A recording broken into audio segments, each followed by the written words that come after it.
Hey guys, today's video is going to be a review for the sci-fi classic The Blob, the 1988 version.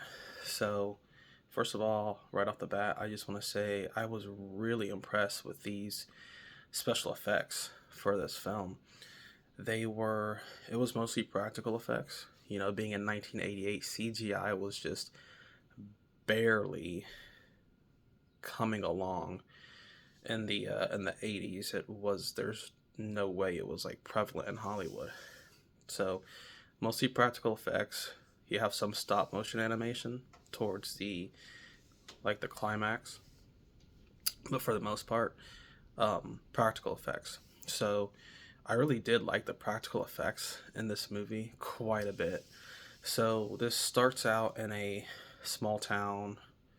I can't honestly remember what city or state it was in, but so this meteor crashes, and this there's this orb, and there's this creature inside.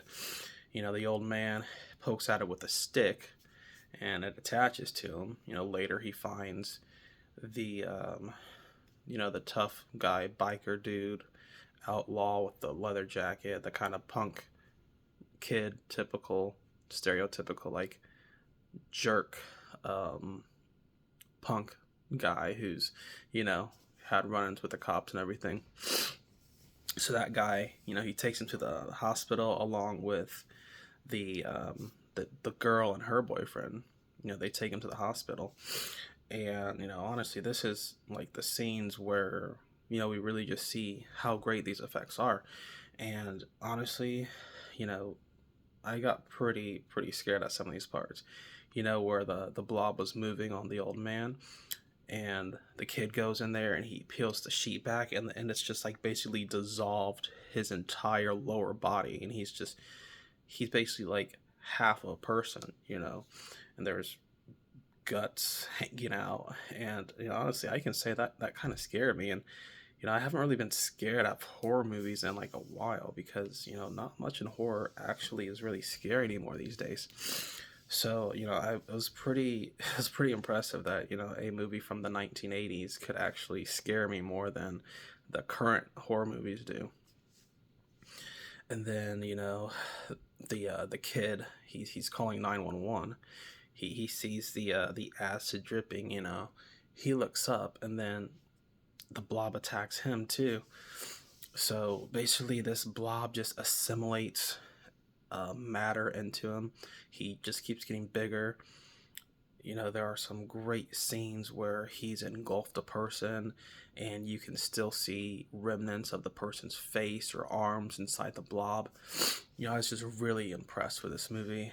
And then, the containment unit shows up to contain this, because they don't want the infection and the germ to get out. It's only to be discovered that these guys actually created this creature, and they were using it as a new weapon in germ warfare, so biological warfare, you know. But they didn't expect it to crash to Earth, and basically they were willing to sacrifice the people of this town. They didn't care how many people died as long as they could contain it in that city. Once it was under the sewer. So they find out that its weakness is very cold temperatures, so they're able to freeze it and defeat it. And yeah, that's pretty much it. You have the crazy religious zealot who at the end has a piece of the blob, and he sees this as like a prophecy for the end times or something. So that's like the little, the kind of ominous ending that they do a lot in horror movies. He's got a piece of the blob. In the future, the blob can regrow and wreak havoc again. But anyway, overall, this was a really good movie. Pretty cool set pieces. Again, practical effects were great. It's got that kind of classic 80s horror vibe tone with everybody in that city kind of knowing each other, and everybody knows, basically they know everyone else. So it's not like It's not like more of an expanded type of film where there's things going on in multiple locations. It's all pretty self-contained. So, just one by one, it picks off the characters that we've been introduced to.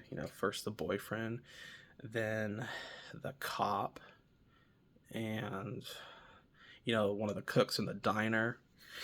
Oh, that one was insane. He's trying to unclog the sink, and it comes up and it just grabs him and it totally just drags him into the drain. And I actually did like the scene a lot in the diner. It was crazy. Honestly, this was one of the coolest sci-fi horror films I've ever seen. And if you like sci-fi, if you like horror, then you definitely need to check this film out. And The Blob, I would give this film,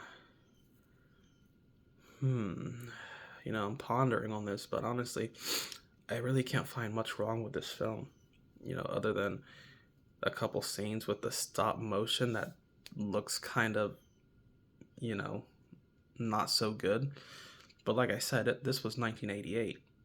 Stop motion had been used previously in films, in like the 50s and 60s and 70s, when you had to do monster films. Um, so, yeah, I mean, that's not like even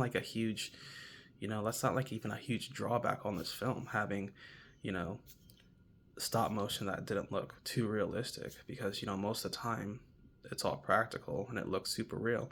It's just that when the blob got so much mass, and it's, filling up the street, it's like you can't use the practical effect to certain extents, so they had to use stop motion. So I'm not going to count that against this film.